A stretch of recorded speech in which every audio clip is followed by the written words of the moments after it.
This episode is sponsored by Visit Frisco. All work and no play? Not in Sports City, USA. Frisco might be known for its sports, but it's our array of out-of-left-field, totally unique attractions that really make our city a home run. So step up to the plate and have a ball in your own backyard with these suggested ways to play. The counter play. Here, the ultimate play starts at the checkout counter and continues with over 9 million square feet of shopping your way. The play action pass, a fun day out that's also educational. At Kidzania, there are more ways than one to have a ball. Frisco, the city that plays.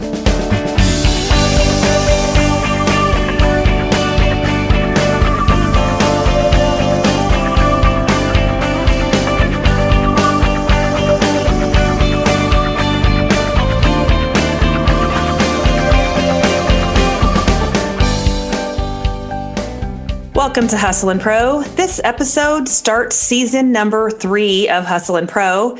I've had the pleasure of talking to so many inspirational athletes and coaches and fans and broadcasters over the last few years. I'm very lucky to be able to host this podcast. And so when I was excited that my season 3 was starting, I thought, okay, how do we celebrate season 3, number three?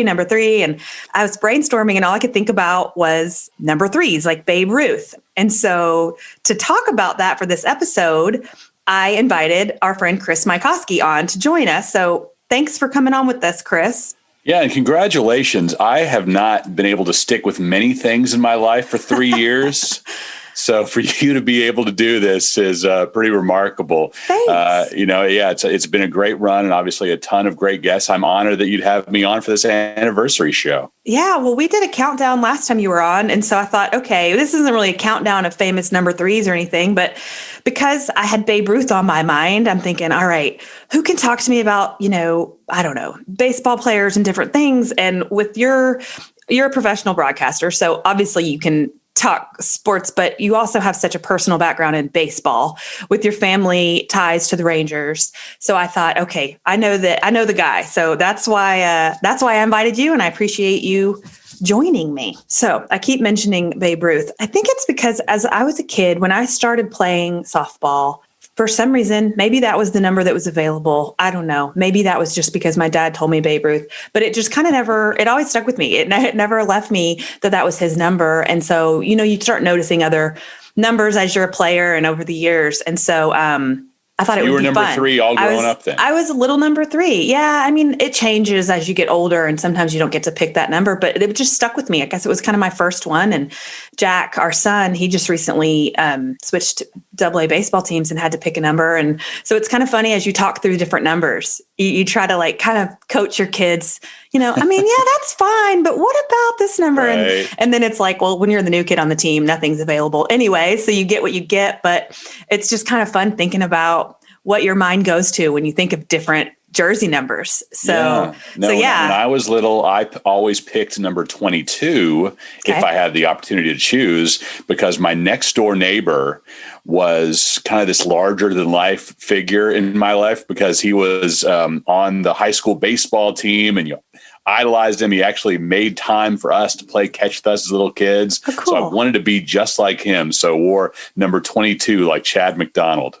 22. That's a good one. Yeah. All right. Let's talk about some number 3s. I keep talking about Babe Ruth. So if you don't mind, let's jump off there because I was looking for some ideas today. I kind of went down the Babe Ruth rabbit hole anyways, because I wanted to write down some things, and it opened up a lot of interesting things as I was looking at other number 3s. So not just Babe Ruth, but my second baseball number 3. And I don't know, baseball just kind of kept topping my list, but Ken Griffey Jr., right, was another number 3. And there were so many parallels in their career. Obviously, as a person off the field, not the same type of people so much. But when you're talking about player kind of historically and some things that they were able to accomplish, I was surprised to learn that there were some similarities between those two number 3s. But first of all, is he one of the top number 3s that you think of when you think of that? Oh, of course. And, the Yankees were one of the first teams to actually have jersey numbers, period. So he wasn't just one of the most memorable number threes. He was one of the first in baseball. Oh, cool. That they decided that you need to have a way for fans to be able to tell who the players are from afar. And they came up with jersey numbers, which, for the Yankees, it was just the order that they were in for batting. So Babe Ruth, batting number 3, that's what he wore. No other, significance behind it. Yeah. Other than that. That pure, batting order. Right. Number, but yeah, just a mythical character. And, it's amazing that it really took until recently with Ohtani to have somebody who could do both pitching and batting at an elite level. Mm-hmm. And I'm sure there were others who could have if they tried, but, guys get pigeonholed. It's like, no, if you want to be a pitcher, you really can't worry about the batting stuff and vice versa. And now we've got a guy who I wish the Rangers would have opened their wallets a little bit more to bring him this way.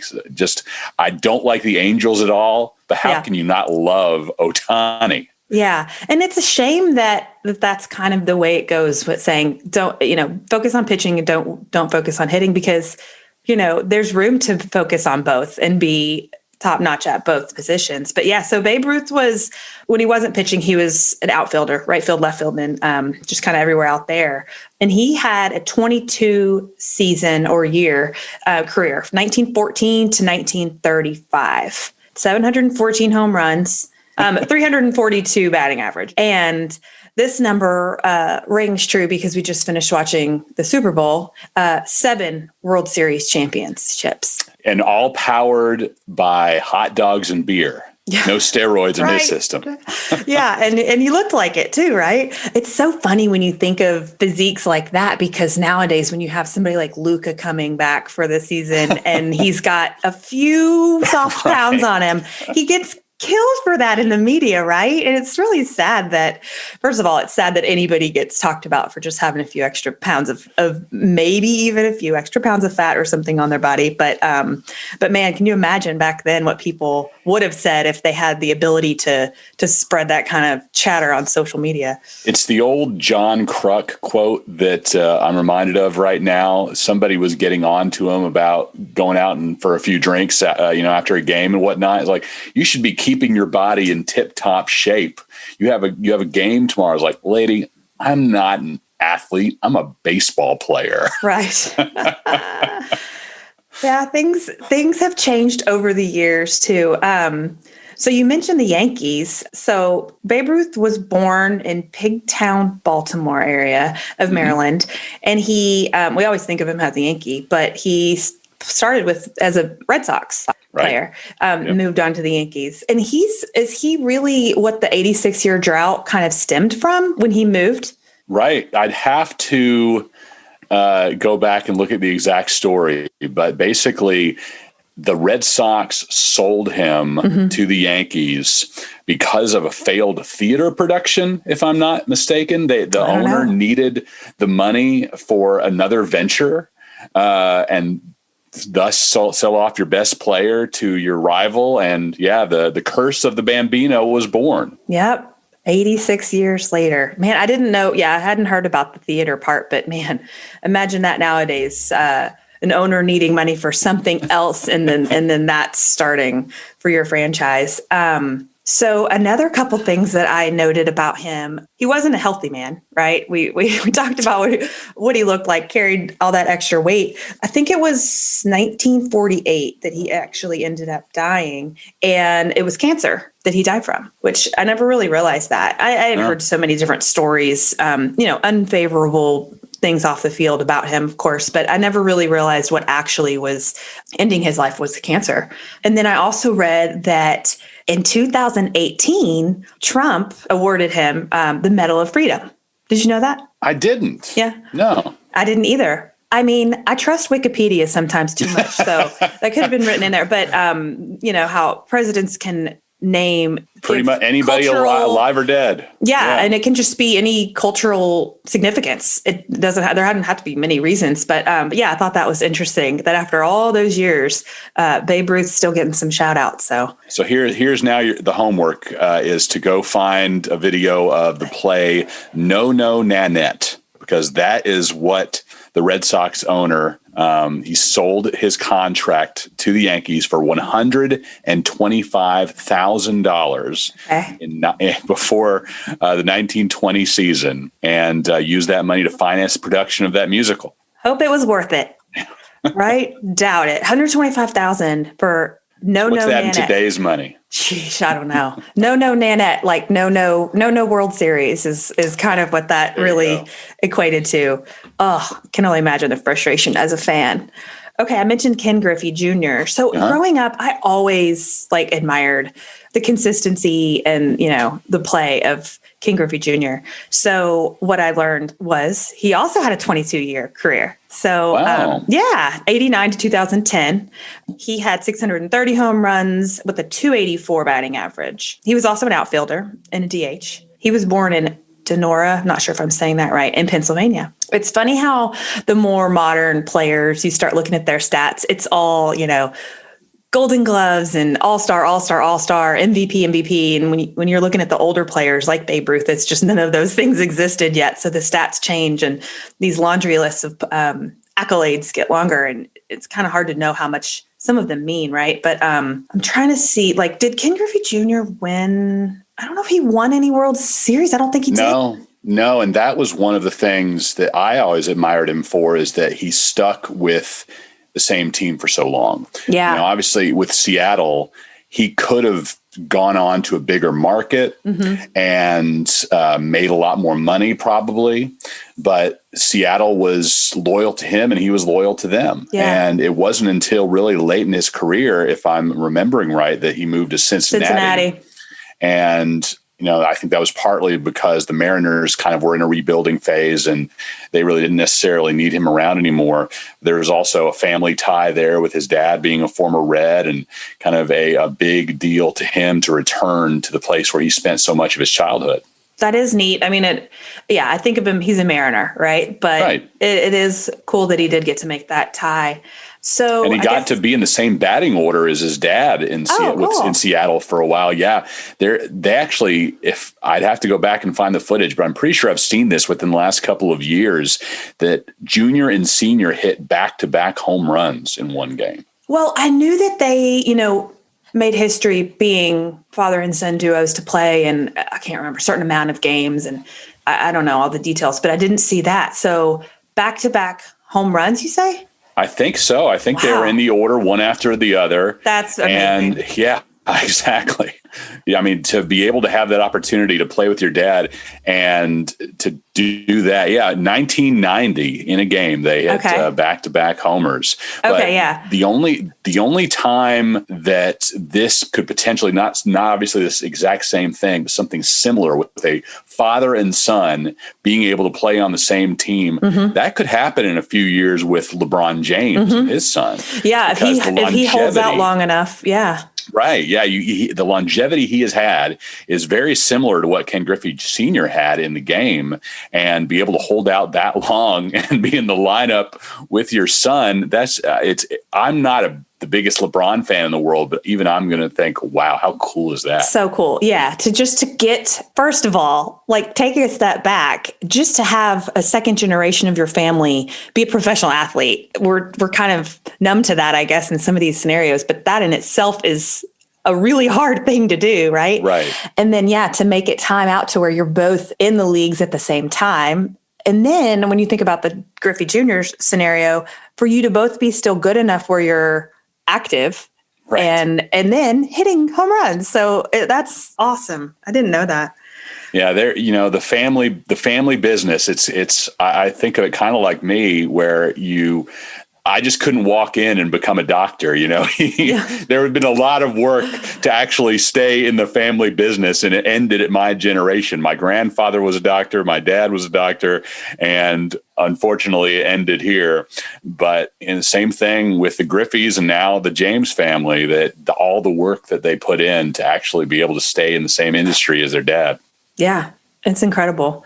So I always liked Ken Griffey Jr., and I probably was too young to really know much about him and why. But part of it is you just never heard you just never heard a lot of negative chatter and press about him.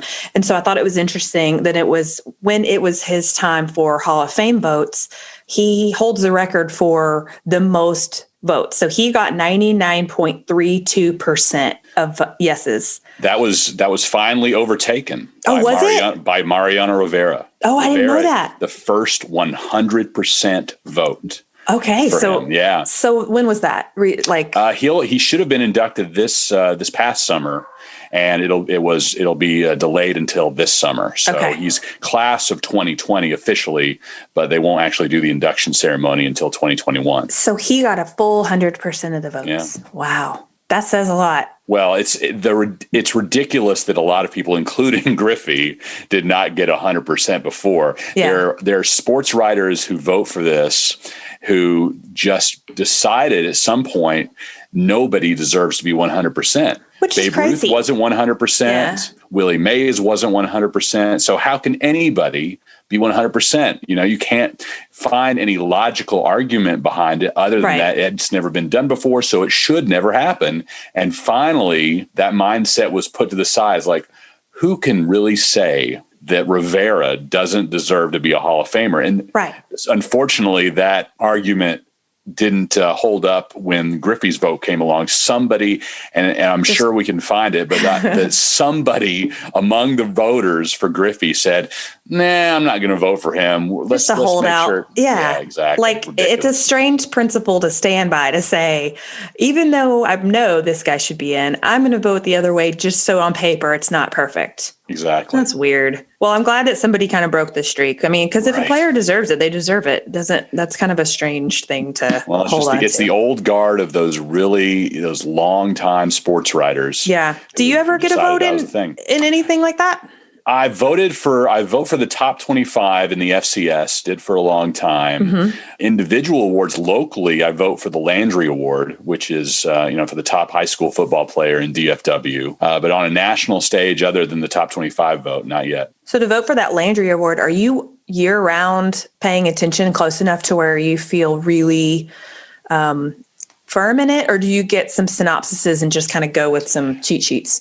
I mean, I'm following pretty closely, not just the games that I'm covering for CW33, really the whole high school landscape. But yeah, I definitely at the end, in previous years when I actually worked, and our high school package used to be on Channel 21, which is all part of the same station group with CBS 11. So then I was a little bit more intimately involved. Now that it's moved over to CW33, I'm just a plain voter. And yeah, I'll definitely get some feedback on the finalists and make sure I know everything there is to know, because the Landry Award is not just an on-the-field award. It's a character award, too, because of the tie-in to the Landry family. They want to make sure that it's the right young man representing them. And so you can't just look at the stats. And see, that's why I could see how that 100%, when we go back to like big Hall of Fame votes, could stand, because if you're looking from the lens of off the field and character also, it might not be a no-brainer for everybody. I mean, there's enough to where somebody could say, we see that a lot now, what you did off the field. But Griffey, there's no excuse for that with him. Right, exactly. He doesn't seem to have any. I mean, I'm sure he's got skeletons in the closet like anybody else. Sure. He's not a perfect person, but between him and the guy who finally did get the 100%, Rivera, two guys who, at least in the public perception, are pretty well flawless. Right. All right, then let's switch gears to the other baseball number 3 I had on my list. Okay. A-Rod. Oh, well, I knew we were going to talk about him. Yeah, I mean, I don't have a lot here. I don't want to talk about him a lot, but it's funny. I think I like A-Rod way more now after baseball than during baseball. He's grown on me. He's rehabilitated his image. Yeah. Between whether it's him or strictly him listening to people who have given him great advice, he seems really past his playing career. He's made all the right moves to be somebody who people love now. And if you didn't know him as a player, especially if you didn't cover him as a player like I did, I can completely see why you would love the guy. I mean, there's what he does now. He's fun. He is great on television. You can't deny that. Mm-hmm. He knows the game like nobody else. And, he's going around dancing on TikTok with his kids and J-Lo's kids. And, they're having a great time. But you go back, I can't separate the two. I mean, when I was covering the Rangers and he was in the locker room, there were very few people who were bigger jerks than that guy. Mm-hmm. I was a young reporter at the time, very, very green. And, if he had a good game, I'd be in the back of the pack and lucky to get a single question in. So if he wasn't the biggest star of the game, I would take it upon myself to approach him. It's like, I've got to get some one-on-one time with him and build a relationship. Yeah. And that's how, the advice was given to me by so many people that to be a good reporter, you have to foster relationships with these athletes. So I was like, all right, in these times where maybe I can get some one-on-one time, I'm going to approach him. Sure. I probably tried it 4 or 5 times, and each time it was either a look or a strict not today. Not even happening. And I mean, just the absolute dirtiest look, like, don't even think like, how dare you even try to do your job right now? Yeah, exactly. Which is unfortunate. But, and I know you can't separate the two. I wouldn't be able to either if I had the personal interactions with him like that. But I mean, it's fair to understand how he has a second career now, like his playing career was one thing. And it's almost like he took on that persona of being the jerk in the locker room and not the untouchable to, I think he must have chosen when he switched gears in his post-baseball playing career. He chose, or he became he let the softer person come out. And maybe that was just something that had to happen as a player. He just didn't want to he had the hard shell and he didn't want to change maybe, that. But you combine that with the fact that he was taking steroids. He was cheating. Not too long ago, I watched this documentary on Netflix, Screwball. Mm-hmm. And it's all about the biogenesis scandal, which A-Rod was a big part of.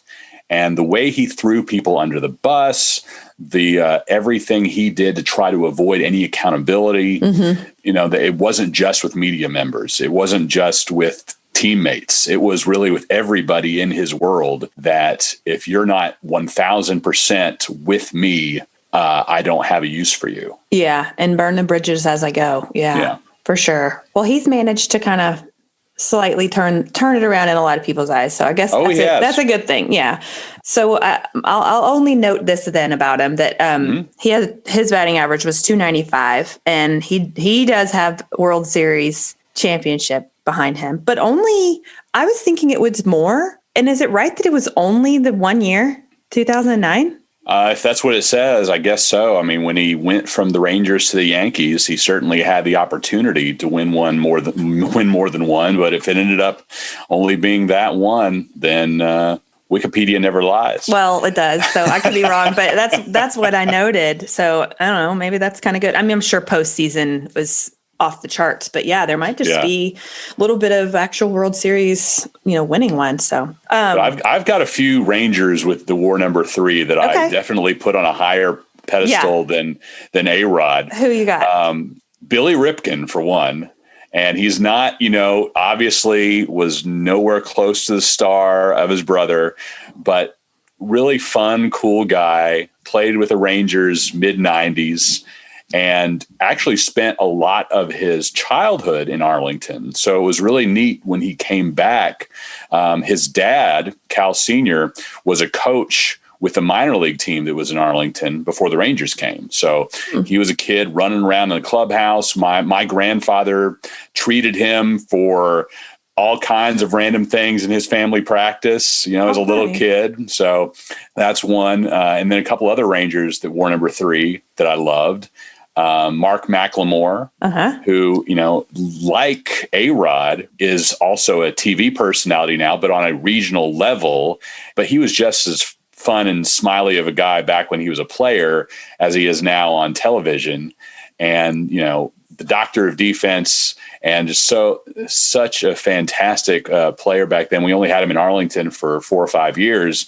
But, he decided ultimately that this was going to be his long-term home. Mm-hmm. And he is, one of the faces of the Rangers on Fox Sports Southwest now. And then now coming back to the ball club this season after 1 year away is Delino De Shields, mm-hmm. wearing that number 3. We don't know yet if he's going to really find his stride and really turn into that elite player that we thought he was going to be when he first got to the team.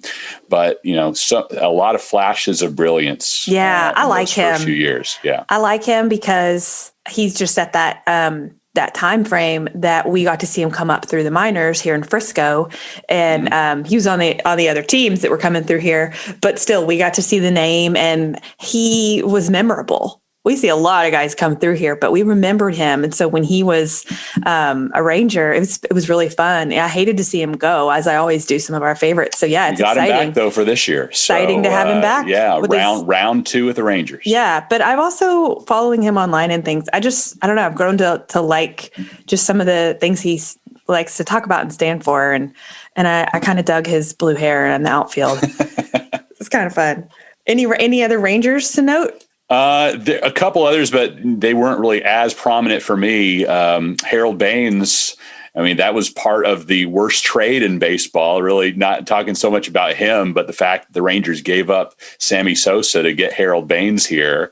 And then I don't really count him so much as 3 because you think of him as 25, but it was Raffy Palmeiro, wore 3 for a very brief period before Harold Baines came in, if I'm not mistaken, and then gave the number up to the veteran. Oh, I didn't know that. Yeah, sometimes these numbers do change, and what we remember them for was maybe not even their original number. Well, yeah, and sometimes these guys who really attached to a number will give up a significant amount of money to get that number from a new teammate. Like, I don't know if that happened, it might have just been strictly Raffy saying, you've been in the league for a decade. This is yours. I'm just, a young guy. But a lot of times you'll see a guy comes like, I'm really attached to that number. Yeah. Either I'll give you $25,000 or what's your favorite charity? I will donate X number of dollars to your favorite charity if you'll give me that number. That's cool. Yeah. I always wonder those conversations when guys are coming on to a team, and it's got to be awkward, but at the same time, it could be so important to that player that that's part of their identity, their brand, what have you, that they're going to make a stink about it and get that number. Could be a deal breaker in some situations too. Sure. A guy like Chris Paul, if he's CP3, if he went to another team where there was another number 3, you can't imagine him wearing a different number. And that's the perfect segue. Actually, there's a lot of basketball number 3s, but I think of the 3 that I actually wrote down was him and Allen Iverson and D Wade. Those were kind of my basketball number 3s, and then the only football number 3 that I automatically think of is Russell Wilson. He's another likable guy that's just my first thought when I think of football number 3s that I go to. Yeah, I look down the all-time roster for the Mavericks, and there is nobody memorable that wore that number. And what's funny is, the team was established in 1980. Nobody wore number 3 until 1997. Oh, wow. I thought that was very strange. You would think you'd think guys who came on would want the single digit, but it wasn't until Jamie Watson in 1997, a journeyman from South Carolina who only played 10 games for the Mavericks. He was the first one to ever wear number 3. And then you got, just a few journeymen who kind of came through past him, like Charlie Bell, Shane Larkin, Nerlens Noel. Trey Burke has it now. And, when your name is Trey 3, you have to have number 3. Yeah. But I covered him when he was in the regionals at AT&T Stadium with Michigan and, lighting up the college basketball world. So I was really excited to see him get here.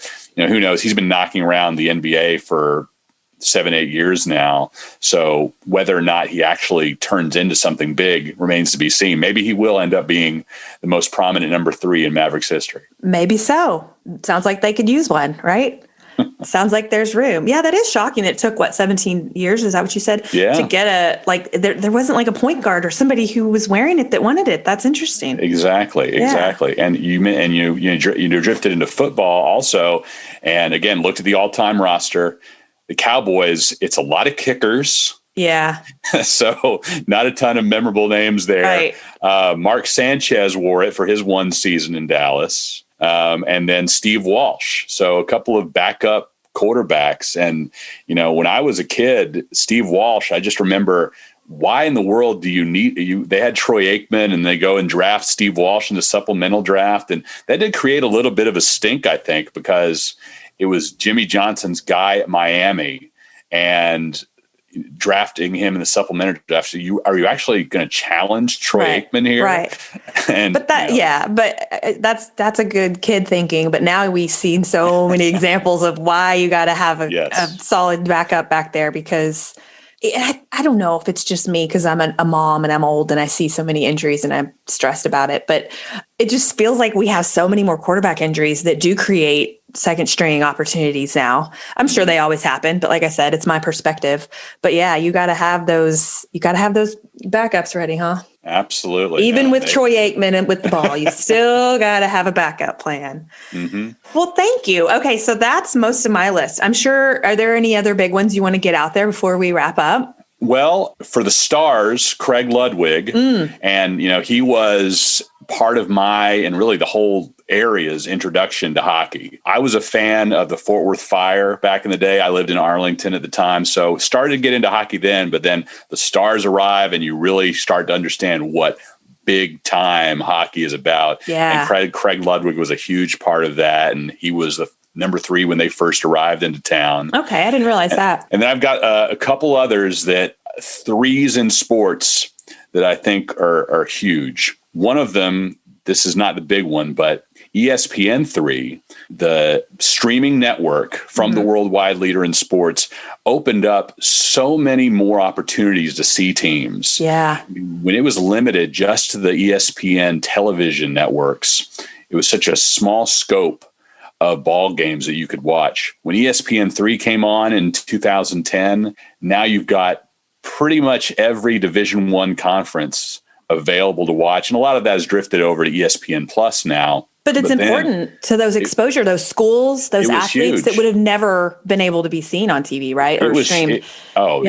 It was huge. But maybe the biggest number 3 on my list, the 3-point shot. Yes. I had to do some research on this one. Okay. It was introduced in the ABA in 1967 as they were trying to find things that would differentiate themselves and make it more exciting than the NBA. Okay. So they add this shot behind this line, and you can get one more point for this.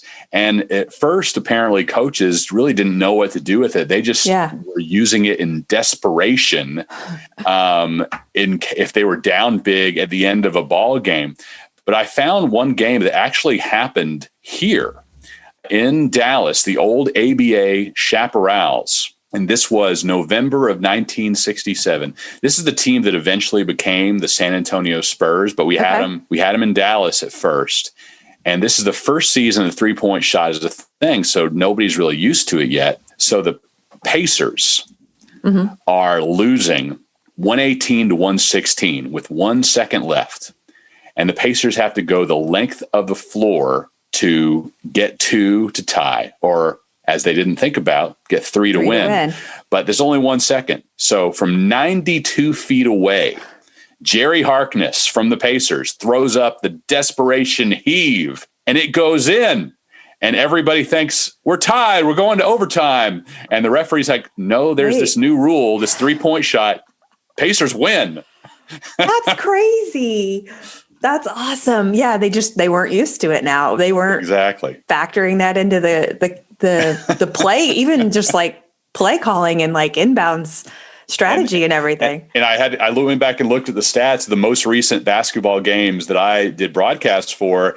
And the last women's game I did, there were 40 3-point attempts. 40? The last men's game I did, there were 47. Wow. So that's just in college basketball, especially now, they're just heating it up all the time. It's such a huge factor now. And that's 50 years old. Incredible. That is incredible. I didn't know how old it was. How old the 3-point shot was. The NBA and the ABA merged in 1976, and the NBA at first did not use the three-point line. They're just like, there's some innovations that the ABA made that maybe we'll embrace, but this is not one of them. This is not real basketball. We're going to keep it pure, and shots are only worth 2 points. But 3 years later, it was the rookie year for Larry Bird and Magic Johnson in 1979 that they introduced the three-point shot into the NBA. And obviously, Larry Bird made it a huge part of his game. And proved that it is more exciting. Right. It is worth it. That 1 point matters a lot more, and it's fun when you get to see guys take those long shots. And it wasn't until 1986 that the NCAA added the three-point shot. 86. Yeah. Huh. Well, that's good stuff. I didn't know that. And one thing I thought of too, that it needs to go on my bucket list now of things to do as a sports fan. I have never thrown my hat onto the rink for a hat trick for 3 goals. For a hockey game, you haven't. I haven't either. I'm too cheap to throw out like a good hat. Me too. Good hat on. I need to just bring along an old one that I'm about to throw out anyway, just in case. Or if it's a big game and it's like it is a moment, then it's worth it to throw a good hat on the rink. But yeah, I haven't either. I don't know if I've ever been to a game where a hat trick has happened. I don't go to enough hockey games, and I don't sit close enough to do that. But yeah, that's a good bucket list item. Get to a game, get good enough seats where you can toss it on the rink, and have your favorite players score a hat trick. Good stuff. Well, awesome. See, Chris, I knew you would have some good tidbits to share with us and our audience. So thanks. Thanks for celebrating the number 3 season of Hustle and Pro with us. And I'll have you on again, and we'll think of another fun thing to talk about. Absolutely, Kelly. Thank you for having me.